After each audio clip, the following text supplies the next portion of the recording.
Je m'appelle Romain Chili, je suis associé au sein d'un cabinet d'avocats qui s'appelle Roux et l'avocat. J'interviens en contentieux et en particulier en droit pénal des affaires, dans des affaires de cybercriminalité et de criminalité financière. Romain sait quelque chose de cette affaire puisqu'il accompagnera des années plus tard plusieurs clients français de Quadriga dans les procédures pour tenter de récupérer des centaines de milliers d'euros disparus. Quand la plateforme est créée, Gérald Cotten, je ne crois pas qu'il ait à son actif un gros passé d'entrepreneur de la tech parce qu'il est relativement jeune à l'époque. C'est le profil typique du jeune prodige de la tech qui a été avant-gardiste en créant une des premières plateformes nord-américaines d'échange de crypto-monnaies. En revanche, il cofonde la plateforme avec un associé qui lui a, on va dire déjà un background en matière de business, mais qui est un background, on va dire, un peu douteux avec déjà des condamnations pour des histoires de fraude bancaire aux États-Unis. Mais ça, pour le moment, personne n'en sait rien, ni d'où ces deux-là se connaissent. Et pourtant, ça sera capital pour la suite de l'histoire. Mais bref, pour le moment, nous n'en sommes qu'au début.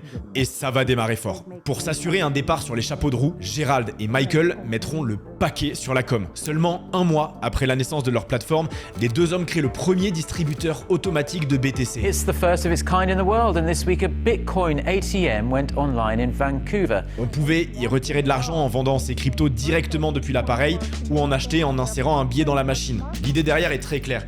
Avec eux, accéder au marché des cryptos serait dorénavant d'une facilité déconcertante. Ils feront même essayer le distributeur à un enfant avec un billet de 100 $, au cas où c'était pas déjà suffisamment clair.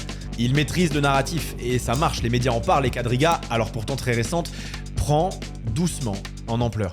Introducing the Quadriga CX Merchant Platform. À l'époque, c'est quasi inexistant ce genre d'offre. On n'a pas la chance d'avoir des plateformes aussi ergonomiques que ne peut l'être le partenaire de cette vidéo, Trade Republic, pour acheter, gérer ou vendre ses crypto-monnaies. Trade Republic, c'est la plus grande plateforme d'épargne d'Europe, avec plus de 10 millions d'utilisateurs. Dessus, tu peux investir des 1 € dans des cryptos, mais aussi dans tout un tas d'ETF, d'actions, de dérivés et j'en passe, sans frais cachés. Il n'y a pas de frais d'ouverture ni de tenue de compte et ça met 10 minutes à en créer un. Lorsque tu es chez Trade, l'argent que tu possèdes sur ton compte rapporte de l'argent sans que tu n'aies rien à faire à hauteur de 2% brut par an, crédité mensuellement. Et même lorsque tu dépenses, tout est fait pour t'aider à épargner. Avec les SafeBack, Trade Republic te reverse 1% directement réinvesti sur ton plan épargne. Je suis chez eux et ça se remarque à chaque fois que je paye puisque franchement leur carte miroir est juste magnifique et passe très rarement inaperçue. Mais si t'es plus paiement avec ton téléphone, il n'y a pas de souci, c'est aussi évidemment compatible avec tous les services de paiement mobile. En ce moment, si tu crées un compte Trade Republic en passant par ce QR code ou via le lien en description et que tu remplis certaines conditions,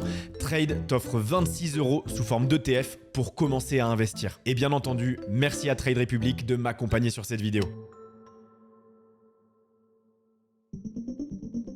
Pour revenir sur Quadriga, en 2015, juste faire un virement, recevoir tes crypto-monnaies et les échanger ensuite comme tu veux sur la plateforme, faire du trading en fait sans te prendre la tête, c'est exceptionnel. Et en plus, pour éviter un nouveau hack à la Mt. Gox, Gérald va présenter son système de sécurisation des fonds comme imparable. En gros, ce qu'il expliquera, la version officielle, c'est qu'il envoie les cryptos de ses clients sur ce qu'on appelle des cold wallets, donc des supports physiques bien réels, entre autres des sortes de clés USB, dont il protège les codes d'accès dans des coffres sécurisés en banque. Tout est, sauf lorsque les clients l'exigent évidemment, techniquement hors réseau et donc inviolable. Vu comme ça, on pourrait penser que c'est super carré.